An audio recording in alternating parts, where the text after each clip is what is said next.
Slab മുതൽ ഇടുകയാണ് ഞങ്ങളുടെ വീട്ടിൽ. അപ്പോൾ സ്ലാബ് മതിലിൻ്റെ ചേട്ടനെ ഒന്ന് നമുക്ക് പരിചയപ്പെടുത്താം ജി കൃഷ്ണമൂർത്തി വ്ളോഗിലൂടെ. ഇത് ചാത്തന്നൂർ ആണ് പ്രവർത്തിക്കുന്നത്. വില്ലേജ് ഓഫീസിൻ്റെ നേരെ ഓപ്പോസിറ്റാണ് ഈ സ്ഥാപനം പ്രവർത്തിക്കുന്നത്. ചേട്ടാ പേരെന്തുവാ സ്ലാബിൻ? ഏതാ? പറഞ്ഞോ. സ്ലാബ് മതിൽ കമ്പനി.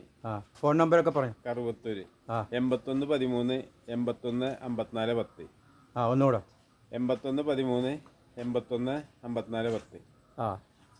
അങ്ങനെ എൻ്റെ സബ്സ്ക്രൈബേഴ്സും ഈ ഇത് കാണുന്ന നാട്ടുകാരും ഈ സ്ലാബ് മതിൽ കമ്പനിയിൽ പോയിട്ട് സ്ലാബ് മതിൽ പർച്ചേസ് ചെയ്യുക. ഇതിലൂടെ ഞാൻ അറിയിക്കുന്നു. എല്ലാവരുടെയും സഹകരണം പ്രതീക്ഷിക്കുന്നു.